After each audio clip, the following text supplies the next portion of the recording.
ನೆರಗಟ್ಟೆ ವಿಚಾರ ಮಾಡುವಂಥವ್ರು ಇದ್ದಾರೆ. ಅವ್ರಿಗೆಲ್ಲರಿಗೂ ಮೋದಿ ಅವ್ರ ವಿಚಾರ ಲೈಕ್ ಆಗ್ಬೋದಾ ಅನ್ನುವಂಥ ಒಂದು ಮಾತಿದ್ರು. ಅಲ್ಲಿಯೂ ಸಹಿತ ಜನ ಇದ್ದಾರೆ, ಇಲ್ಲ ಅಂತಲ್ಲ, ಪೂರ್ಣ ನೆಗ್ಲಿಜೆನ್ಸ್ ಮಾಡೋಕ್ಕೆ ಸಾಧ್ಯ ಇಲ್ಲ.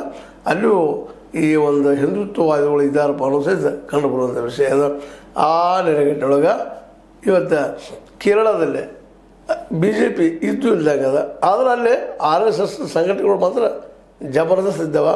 ಆದರೆ ಅಧಿಕಾರ ಹಿಡಿಯೋ ಮಟ್ಟಕ್ಕೆ ಇನ್ನೂ ಅಲ್ಲಿ ಬಂದಿಲ್ಲ ಅನ್ನೋದು ಭಾಳ ಜನರ ಅಭಿಪ್ರಾಯ.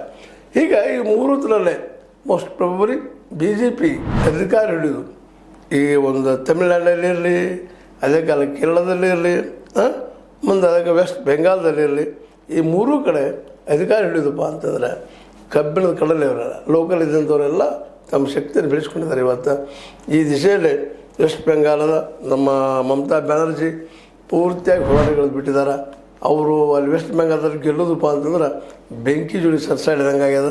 ಮತ್ತು ಸ್ಟಾಲಿನ್ ಅವರು ತಮಿಳುನಾಡಿನಲ್ಲಿ ಅವರು ದ್ರವಿಡ ವಿಚಾರಧಾರೆ ನೆರಗಟ್ಟಿನಲ್ಲೇ ಭಾಳಷ್ಟು ಗಂಭೀರವಾಗಿ ಈ ಒಂದು ಚುನಾವಣೆ ತೆಗೆದುಕೊಂಡು ಇನ್ನೊಬ್ಬರಿಗೆ ಅವಕಾಶ ಕೊಡೋದಂಗೆ ಮಾಡುವಂಥ ಪ್ರಯತ್ನ ಮಾಡ್ತಾ ಇದ್ದಾರೆ.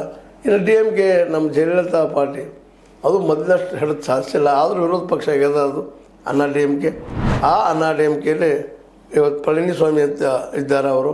ನಾನು ಹೇಳೋದಿಷ್ಟ ಈ ಸಂದರ್ಭದಾಗ ಇದು ಸಹಿತ ಎಷ್ಟು ಮಟ್ಟಿಗೆ ಏನಪ್ಪ ಅಂತಂದ್ರೆ BJP ಒಲಿತಿದೆ ಅಂತ ಈಗ ಹೇಳಿಕ್ಕೆ ಸಾಧ್ಯ ಇಲ್ಲ.